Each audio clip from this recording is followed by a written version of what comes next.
You've heard the teams that Ramsey's called out in like with his own words before, right? Like when he's been moving around the league before, been up for grabs before. His big teams were one, he said that he wanted to be a Raider over the Rams when he left and ended up going to LA in the first place. And then two, in that process where he was getting traded from the Rams, he mentioned, he's like, I will not die until I play another football game with Derwin James. And I'm on the field with 3 again. It's almost like one way or another, at all costs, I'll play for free type attitude to make it happen with Derwin at some point. I always thought it'd be super unrealistic that Jalen would ever be available to become a Charger. I always thought, like, oh, if anything, the Chargers are dumb enough to let Derwin James go to the Jaguars or the Rams. So maybe we're on that list, Tony. I mean, how would you feel about adding Jalen to the Bolts? Oh, I would be very excited about it. I do think that I don't think that's necessarily the time where he doesn't play for anything. I do think he's going to maybe try to get one more bite at the apple, and he's deserving of it. He's still a very he's a great player that you'd want on your team. I would be excited if we saw a breaking news thing, and it's like the Chargers are acquiring Jalen Ramsey. I'm like, there it is. Every time something like that happens, I love to just shout, Super Bowl, here we go. Yeah. You know, like you just start saying crazy stuff because why not? I just think that he's going to want some sort of like contract extension or worked out where he is in the situation where he's getting some guaranteed money going into next season, wherever that next stop is. And I'm just not sure that the Chargers are in that headspace where that's what they're trying to do. Is say, hey, we're having him. Yeah. They'd love to have Ramsey on the team, but they're not really buyers, and they haven't been aggressive buyers on the market, except for very select players at very select positions, like Mekhi Becton. That wasn't even a big buy. I mean, you got a huge, like a massive team-friendly deal in that deal from a Super Bowl winning guard just a year ago. It just excites me, Tony, because when you look at like what Cam Hart, Tarheeb Still, Benjamin St. Juste, who we just brought in, these guys' potential, like where do we want them to go? What is the perfect career path? Where is their top peak level of play? I mean, it could be right in front of them at practice every day. That would be so exciting to see. Also, all the Chargers fans wanted number 5, right? They wanted T. Higgins. Let's just get it. Yeah. 6'3", not 6'5", a couple inches shorter, plays the other side. He wears number 5. This still works. All I got to do is put some tape over my Palmer jersey, and I get Utah right there. Good luck to Palmer in Buffalo, by the way. That was one of the sneakiest signings of the offseason, for sure. I have and will always root for that young man to succeed unless he's playing the Chargers. So, there you go. I hope he has he used to have some crazy games against the Chiefs. Now just go be the Chief killer in the playoff for Buffalo. They needed. Keep doing it. I say the Bills should sign Asante Samuel Jr. also. Like, let's just keep. Basically, they could be our second team in case the Chargers don't make it all the way. Where it's just like it's the Chargers East.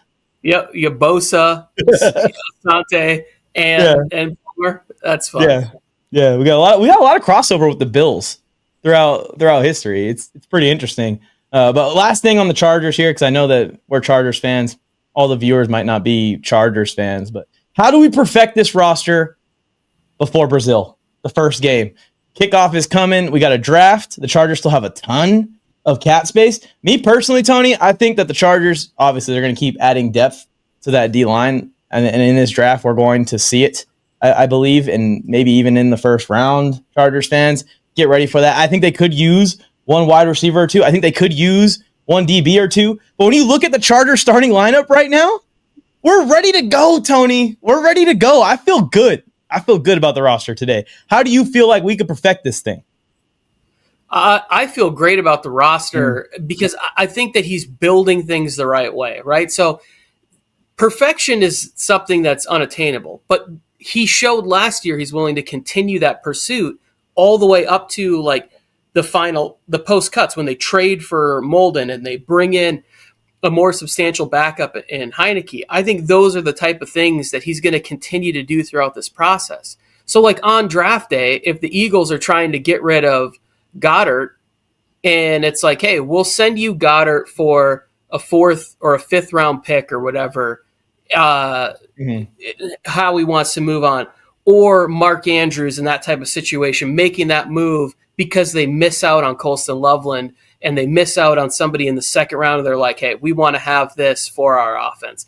So I would say finding ways to add to being able to pressure with 5 players is the part where I would really attack. Like, can you go in there and find a young pass rusher in the interior of the defensive line and on the edge? Like, can you find a way to come out of the draft with a couple of explosive playmakers on the defensive line? Mm-hmm. If that's the case, like so where last year they hit with Tarheeb Still, Cam Hart. Can you do that?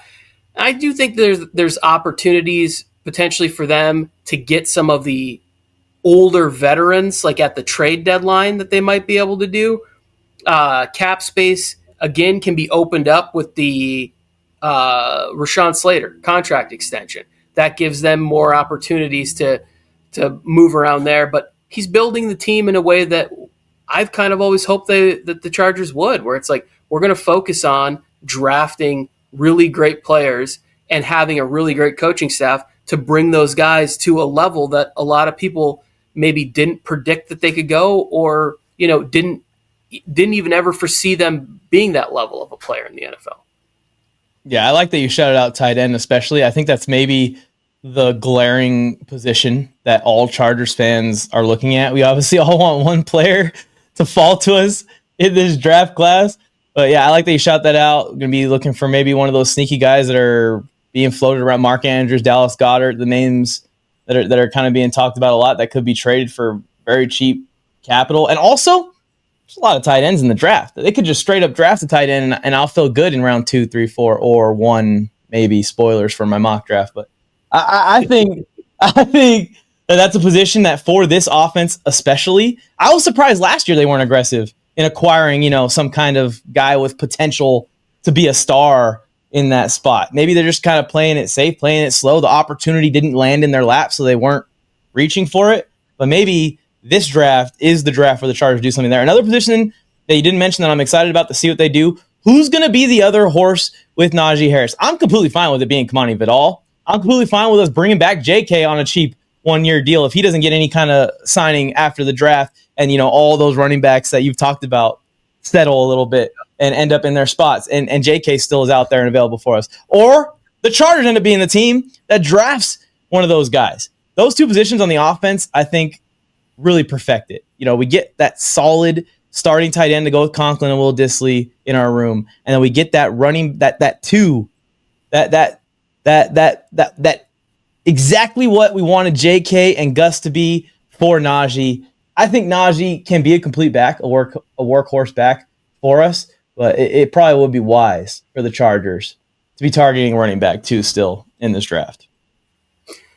Absolutely. And for me, it's more of the explosive, the running backs. Like if you look at the way Baltimore's had the Justice Hill or they got Keaton Mitchell, it's finding that player that's not necessarily going to be guaranteed 8 touches a game, but like we're going to have some design plays where they're going to get the ball in space 3 to 4 times a game, and they're going to be able to try to use their athleticism, their speed. There's a lot of those players that I really like that are going to be sort of day 3 type picks.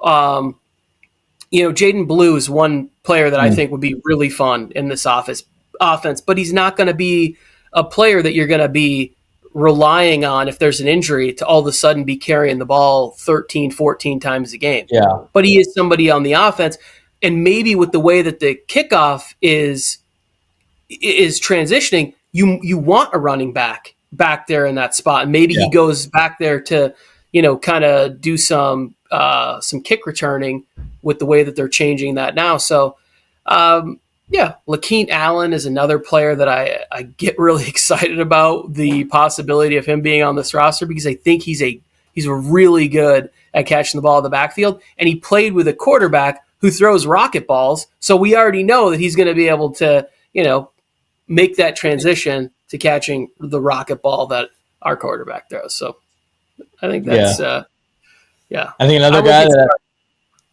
I've kind of keyed in on is Dylan Sampson. He's kind of like he's kind of like my like sneaky running back of the year that I think could be somebody one day, or at least be a good compliment to our guy Najee. All right, enough with the Chargers talk. Chargers fans, please hop down in the section below. Who do you want to see us draft?